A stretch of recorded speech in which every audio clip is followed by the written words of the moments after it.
Hello students, I am your Hindi teacher Supriya Srivastava. I hope you all will be good and fine.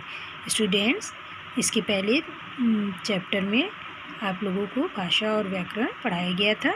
उसी chapter से related exercise आज आपको solve करना है। इसमें कुछ क्वेश्चंस शॉर्ट क्वेश्चंस हैं जिसके आंसर लिखे गए हैं। एज इट इज़ आपको भी देखकर अपनी रफ कॉपी में लिखना है। फर्स्ट क्वेश्चन है, व्याकरण की परिभाषा लिखो। जैसा कि पहले भी आपको एक्सप्लेन किया जा चुका है और इसमें लिखा भी गया है, आप इसको देख के नीटली अपनी कॉपी में लिख लीजिए। नेक्स्ट क्वेश्चन है, भाषा क्या है? तो भाषा मानव मुख से निकली सार्थक ध्वनियों का समूह है जिससे हम विचारों का आदान प्रदान करते हैं। स्टूडेंट्स, आपके एक्सरसाइज का नेक्स्ट टॉपिक है, उचित शब्द चुनकर रिक्त स्थानों की पूर्ति कीजिए। इसमें कुछ ऑप्शंस दिए गए हैं जिसमें से आपको करेक्ट ऑप्शन चूज़ करके फिल इन द ब्लैंक्स को कंप्लीट करना है। नंबर 1, हिंदी हमारी डैश भाषा है। तो आप सभी जानते हैं हिंदी हमारी राष्ट्रभाषा है। नंबर 2 इज़ हिंदी भाषा देवनागरी में लिखी जाती है, देवनागरी लिपि में लिखी जाती है। तो यहाँ हम लोग क्या फिल करेंगे? लिपि। नंबर 3, पत्र लिखना भाषा का कौन सा रूप है? आप जानते हैं पत्र लिखना भाषा का लिखित रूप है। तो यहाँ हम क्या फिल करेंगे? लिखित रूप। Number 4, fill in the blanks है, भाषा लिखने के ढंग को डैश कहते हैं। तो आप सभी जानते हैं भाषा लिखने के ढंग को लिपि कहते हैं। तो यहाँ हम क्या फिल करेंगे? लिपि।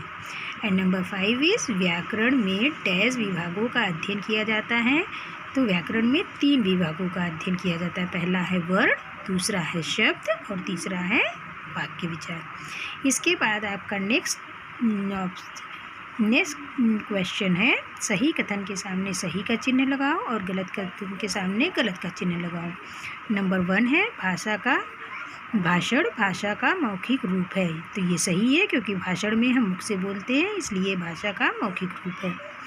हिंदी हमारे देश की राजभाषा है। ये तो हम सभी जानते हैं कि हिंदी हमारे देश की राजभाषा है, इसलिए ये करेक्ट है। व्याकरण भाषा को शुद्ध रूप में लिखना और बोलना सीखा जाता है। तो मैंने आपको व्याकरण पढ़ाते समय ये बताया था कि व्याकरण के द्वारा किसी भी भाषा को शुद्ध रूप से लिखना या बोलना जानते हैं, इसलिए यह कथन सही है। वर्ण विचार में शब्दों का विचार होता है। तो स्टूडेंट्स, वर्ण विचार में हम शब्दों का नहीं बल्कि वर्णों का अध्ययन करते हैं, इसलिए ये कथन गलत है।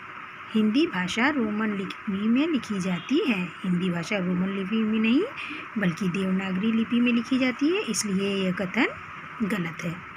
सो स्टूडेंट्स, आपका नेक्स्ट पॉइंट है, सही विकल्प चुनकर वाक्य पूरे कीजिए। फर्स्ट है आपका, भाषा के द्वारा आदान प्रदान किया जाता है। आपके विकल्प हैं क विचारों का, ख आदतों का और ग कार्य का। तो आप जानते हैं कि भाषा द्वारा आदान प्रदान किया जाता है किसका? विचारों का। नंबर 2 है, शब्द विचार में अध्ययन किया जाता है। क शब्दों का, ख वर्णों का, ग वाक्यों का। तो शब्द विचार में शब्दों का अध्ययन किया जाता है।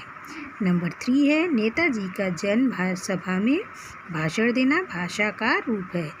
तो आप जानते हैं भाषण देना मौखिक होता है, इसलिए ये भाषा का मौखिक रूप है।